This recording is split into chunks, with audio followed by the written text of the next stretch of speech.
There are many Tongs in San Francisco. The oldest plays host to a long-established native Chinese organization called the Hung Moon, or Chinese Freemasons. Hung Moon refers to a network of secret societies, also known as triads, which have existed in mainland China for over 300 years. Hung Moon is the overall umbrella for all triads. All triad rituals originated from the Hung Moon. Triads were renowned for crime and opium smuggling, and were eventually outlawed in China and Hong Kong. San Francisco's branch of the Hung Moon operates as a legitimate community organization. But some Tong members with triad connections managed to smuggle opium into the U.S., creating a side of Chinatown rarely seen by newsreel cameras.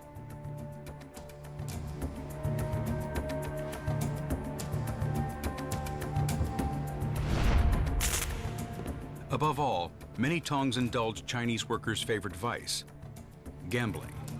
Their clubhouses host illegal games of mahjong and Chinese poker. Most of the Tongs are involved in illegal gambling, and out of illegal gambling, you have loan sharking and then you have extortion. By the 1970s, the cops identify 5 major Tongs involved in illicit enterprises. To maintain control, these 5 Tongs divide Chinatown into territories and organize street gangs to protect their illegal activities. For a young wannabe like Raymond Chow, the Tong gangs are an opportunity to climb the criminal ladder.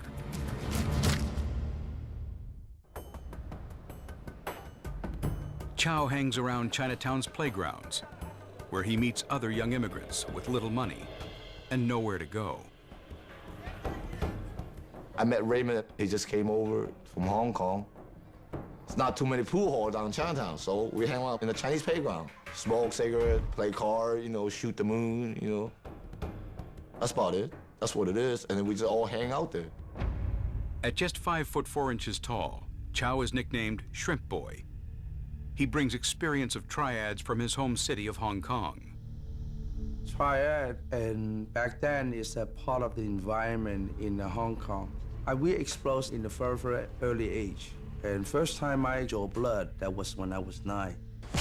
We feel so excited, when we join. Unlike other Asian street gangs, triads are steeped in Chinese tradition. Initiates must perform ritual acts in which they become blood brothers, swear 36 oaths of loyalty and secrecy, and pass through a symbolic gateway to be reborn a triad gang member. Basically, if somebody betrays the triads or any of its members, they will be killed.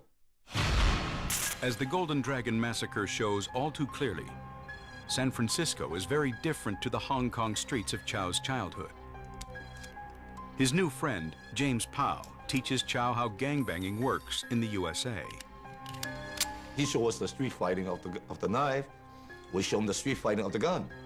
I remember the first time that we got in trouble, he go in the kitchen and grab a knife. I said, "You gonna cut yourself with that? Here, try this." And then he dropped a blade. After that, he never pick up one again. It's not long before Shrimp Boy and Pow are recruited into the notorious Hop Sing Boys, a gang linked to Chinatown's Hop Sing Tong. An elder of the Hop Sing Boys, or Dai Lo, swears them in. Dai Lo is a big brother. We follow our Dai Lo, and then somebody follow us. Dai Lo tell us what to do. We go along the line, chain of command, discipline. That's how our Chinese go. Chow's main reason for joining the Hop Sing Boys is the lure of easy money in San Francisco. Here, some Tongs are known to control the illegal gambling dens, nestled in the basements and back rooms of buildings all over Chinatown. Back then, Chinatown is like a gold mine. Or Chinese, most of the time, keep the cash in the house. Everything valuable. They don't really trust the bank. You see a lot of cash flow inside Chinatown. Gambling den, loan sharking, all this is cash flow. And this is what I get into. The Hop Sing Boys collect loan sharking debts on behalf of some Tong elders and extort the gambling dens on their patch. when you want to open a gambling joint, you come and look for us before we come and look for you. The gang also protects the gambling revenue by fending off other gangs. The Hop Sing boys fight running street battles with their main rivals, the Wa Ching. I got a lot of big fight with watching and different gang. Pretty much I have a lot of shootout. Chinatown, every street I had a shootout. The rivalry is not only about money. The Wa Ching is an American-style street gang and rejects the rituals and traditions of Chinese tongs and triads. The watching is a street game. I'm saying we got rules to tie into us. So we don't do this, we don't do that, we don't do that. They're free. They could do whatever they want. Before the Golden Dragon incident, the police turned a blind eye to gambling-related offenses. They know who we are, we know who they are. Long we don't start something in front of them, they usually let us walk.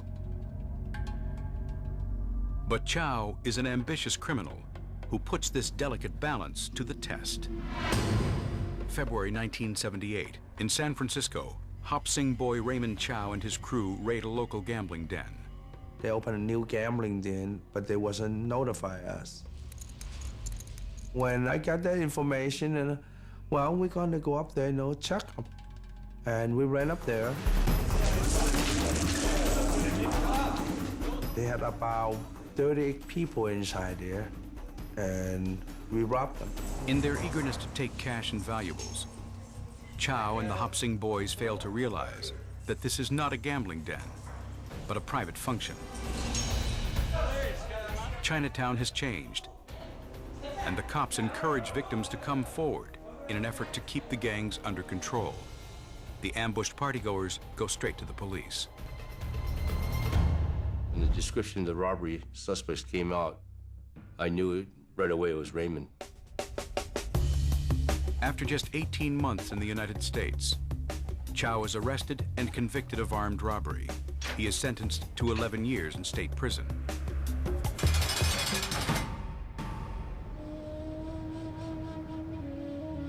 While Chow is in jail, the balance of power in Chinatown's underworld shifts. The criminally influenced Tongs lose control of the vice trade, and the Wa Ching gang gains a new stranglehold on Chinatown. Chow's old crew, the Hop Sing boys, all but disappear. When I come out of prison, all the Hop Sing members, they defeated by Wa Ching. A lot of members, they turned illegitimate. January 1985. Despite the lack of support, Raymond Chow is determined to return to a life of crime. By using the criminal contacts he's gained in prison, within a year, Chow is knee-deep in drugs, prostitution, and fencing stolen goods. I'm the biggest buyer underneath the scene. Rob the jewelry store or whatever, I buy it all. But Chow is encroaching on rival Wa Ching territory. Their leader, a powerful Asian gangster named Danny Wong. Danny Wong, at that time, he was watching the leader. Very intelligent, sharp, very well studied the art of war. Wong wants to bring Chow and his growing crime empire under the Wa Ching umbrella.